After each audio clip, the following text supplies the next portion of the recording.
Hi everyone, my name is Shruti Lavalluri, co-founder here at XOAI, and today we'll be talking about AI for CRE, specifically for commercial real estate brokers and lenders.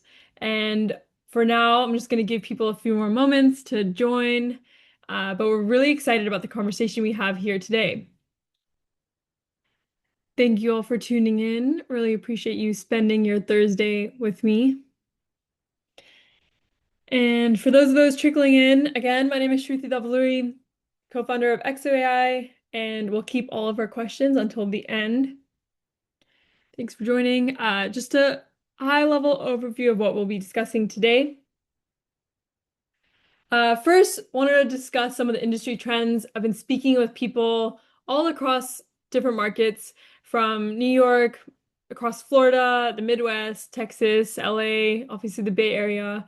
And I have summarized and kind of synthesized a lot of the industry trends that I'm seeing across commercial real estate. And again, we're primarily focusing on lenders and brokers and how they're adopting AI, how they're thinking about AI, and specific trends and where we think the hockey puck is moving towards.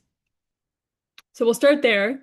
And then I have a few hot takes. Those are areas where you might have differing opinions. Differing opinions are always welcome.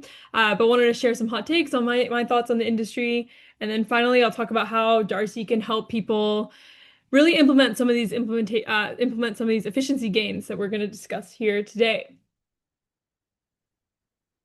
Again, keeping all questions till the end, but thank you all so much for joining. So let's start first with some industry trends. Over the last, I would say, year, but really over the last 9 months, I've spent a lot of time speaking with lenders, brokers, different brokerage firms of varying degrees and sizes about how they're thinking about integrating AI and adopting AI into their workflows. And I have to tell you, the the time to adopt AI is now. I would say in the last year, in the last 12 months, we've seen so many changes.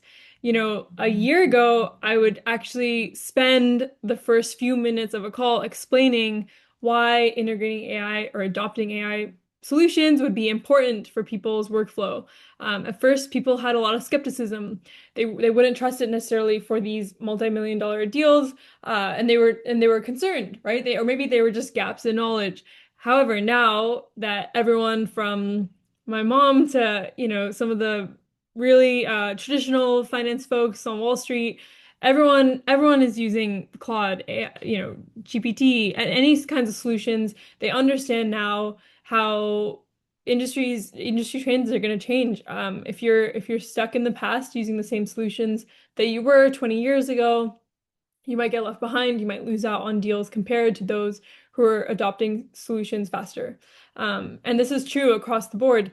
I've been speaking at universities, speaking at classes at some of the top real estate universities across the US, speaking with professors, but also those who are really seasoned brokers who have huge Rolodexes, who have been in the game forever, and even they're creating their own Manus workflows themselves. And so just summarizing and again synthesizing these thoughts. So around 10 years ago, right, people, or even I would say even 1 year ago, my first step was actually convincing people why AI would be useful for them.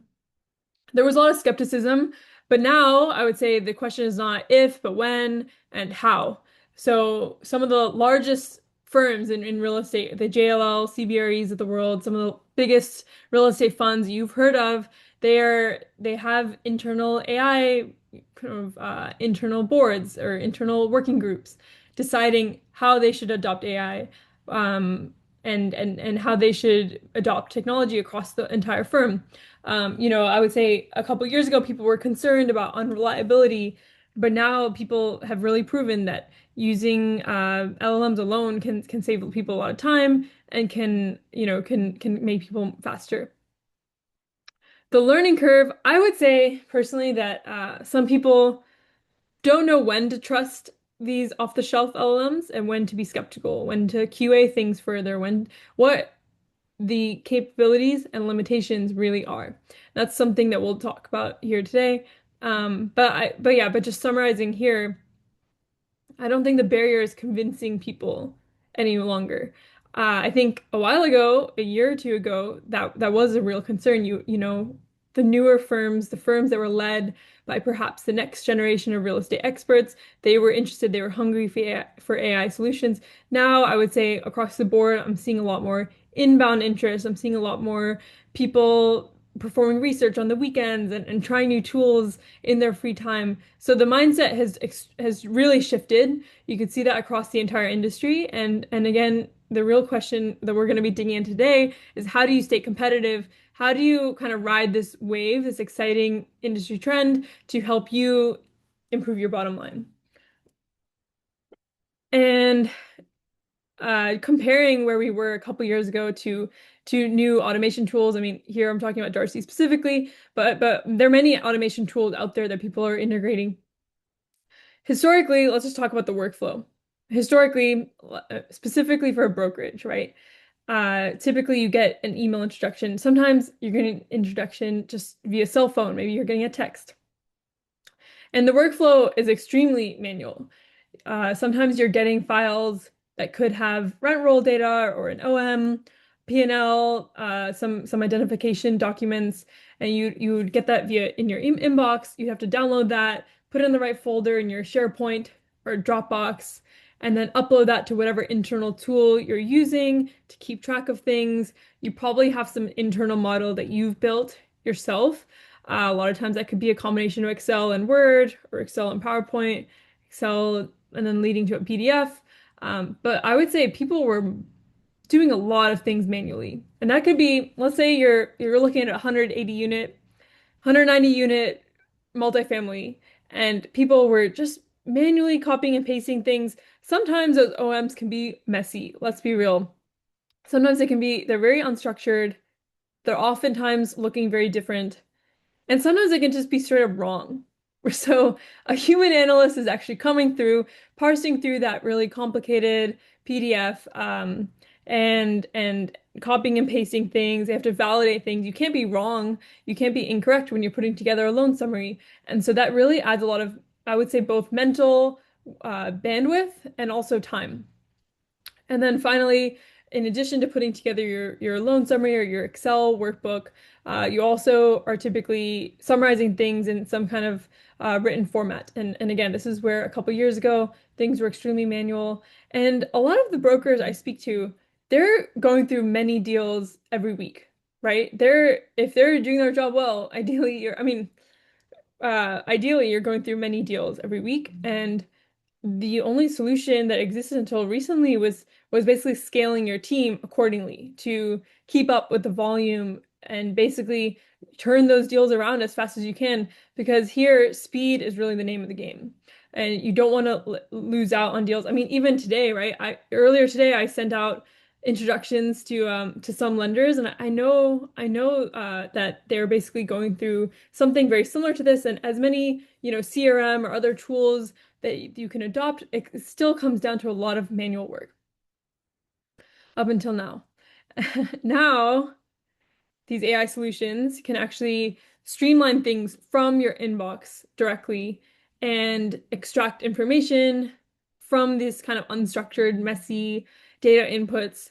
Could be anything from a CSV, Excel workbooks with multiple tabs, could be long appraisals from CBRE, and basically help you consolidate and extract a lot of information right away so that a human is not doing that.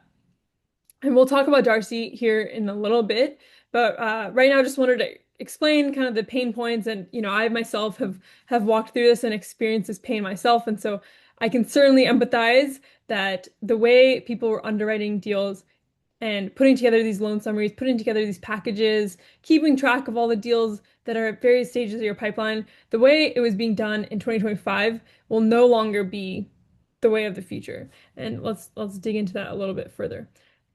Um, by the way, if you don't like the slides, don't blame me. Obviously, I I created the content, but they were cleaned up by AI, and so I'm not going to tell you which one, but let's move on. I have a couple hot takes. Keep the Q&A bumping, and we'll answer all the questions at the end. But first wanted to walk through some of them. So I myself have received I've received OMs that just were straight up wrong, right? I'm sure everyone here on this call has also a similar horror story where you're getting information from these brokers. And to be honest, more and more recently, I've seen people create OMs with AI that they're just really blatant errors, even on simple things like the number of units, right? Or maybe they're trying to hide a vacant unit.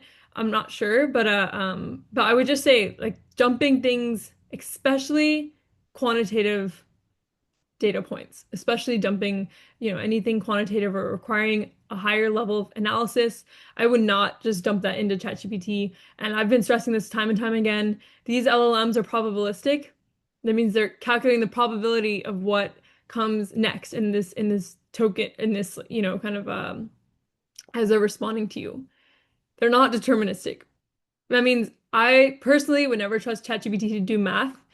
A year ago, I remember recording a video asking it to calculate the IRR of some deal. I asked it twice and it came up with different numbers. It is not trustworthy, and especially as people are going into these multi-million dollar deals, you really need to trust, you need to enable trust. And so I think GPT, Claude, great for extracting information, amazing, but for these big deals, you still want to double check things. You still want to QA, you still want to verify, especially if you're using it more in Excel these days.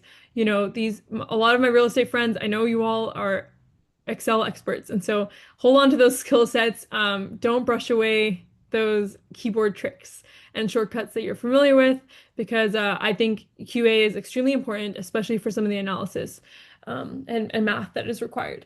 But anyways, yeah, so specifically with OMs, you definitely want to double check things, want to make sure that everything is accurate and that you are performing enough quality assurance throughout the workflow. You can't just dump things into GPT and just, cross off your to-do list, as tempting as it is. So, let's see. I personally feel that right now, more than ever, your relationships and your personal capital, your professional capital, that is really the core of your main differentiation.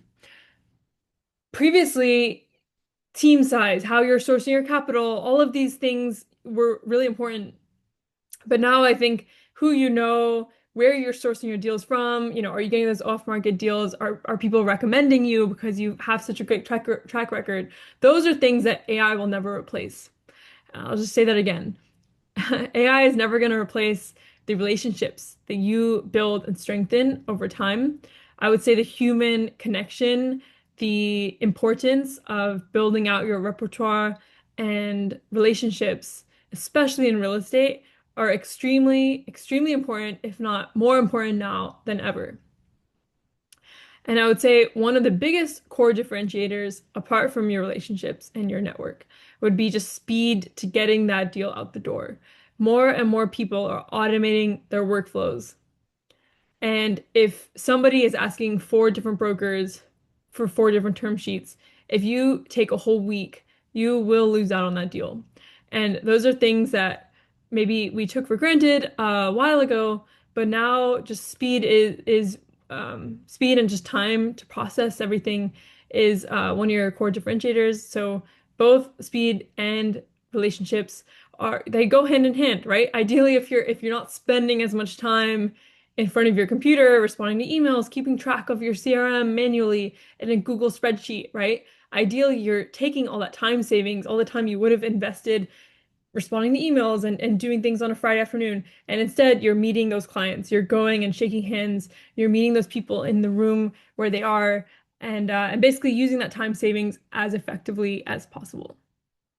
And so I just want to emphasize, I know you all know this in the room, but I definitely do think that as exciting it is for AI to accelerate your work, accelerate your deal flow, and save you time, it's more and more important for CRE professionals, especially brokers, to use that time effectively and use those time savings to strengthen your network and to get those deals that you otherwise wouldn't have.